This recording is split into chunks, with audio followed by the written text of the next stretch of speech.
of the apartment to find Ma, pale and trembling as she sat on the edge of the couch and dialed Dad's cell over and over and over. On the coffee table in front of her was a crayon sketch I'd made in kindergarten the year before of Ma, Dad, and me. I'd drawn in all of our numbers, and Ma had proudly tacked it up on the fridge, where it had gotten buried under other artwork, coupons, and love notes from Dad.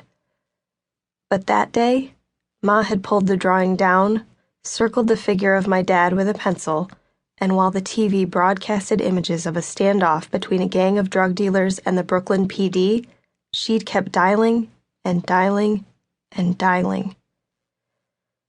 Donnie sat down on the couch and pulled me into his arms, but all of his attention had been on that broadcast. I remember so vividly the images from a helicopter circling above a huge warehouse, the chopper sending shaky images of men that looked like ants crawling over the rooftop, while small sparks of gunfire flashed repetitively from the muzzles of their weapons. The news reporter kept saying there were multiple officers down, and even at 6 years old, I knew that scene meant terrible things for us. We learned later that Dad had left his cell in his patrol car. He'd gone into that warehouse to back up his buddies in blue, and he'd never come out. I've since been haunted by the feeling that Ma wasn't the only one who'd put it together as she dialed and dialed and dialed. What if it had finally clicked for Dad when he'd entered the building, and that hail of gunfire had erupted all around him? And more important, why hadn't it clicked for me in time to save him? That's another question I can't seem to answer. How come I can see the exact date that someone will die, but nothing else about the how, where, or even why? What good does it do to know the when if you can't know at least one of the other three? Also, why am I seemingly the only person on Earth who can see these numbers? Why did fate choose me for such a cruel gift? It's a question I've asked myself 1,000,000 times, and I'm still looking for the answer. I think there may not be one, because knowing when someone will die has never changed anything. I've never saved anybody or given them more time. I'm just the messenger. That's what Ma says to me all the time when one of my clients doesn't take the news so well. Knowing that there's nothing I can do to help them get more time still doesn't take the sting out of it, though. I started reading for strangers a few years ago, after Ma lost her part-time job. I knew she was really worried about money, so I didn't argue with her when she proposed charging people for telling them their death dates. After a slow start, we now get about 12 new customers a month.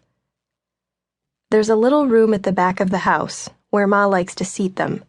The room is dim and gloomy. I never go in there unless I've got a client.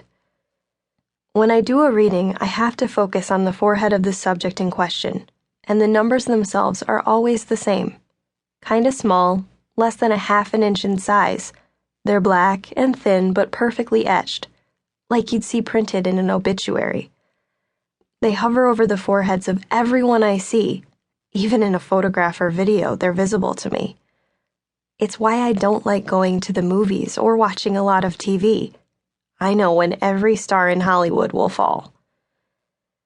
Because the numbers themselves are small and thin, I need to be within 4 or 5 feet of a person to clearly see their numbers.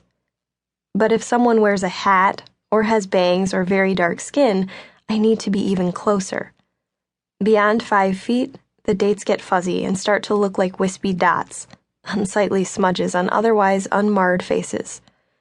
When I walk the halls of my high school, those smudges are a constant reminder that death is a mere squint away. I try not to think about the people who don't have a lot of years left, but it's really hard.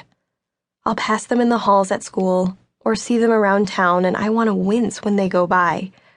Their numbers flashing over and over again in my mind, like strobe lights at a traffic accident, daring me to walk past them and forget what I've seen. It can be pretty hard to deal with, so a few years ago, I started a notebook where I'd write down all the death dates for everyone I know or meet. I add about 10 to 15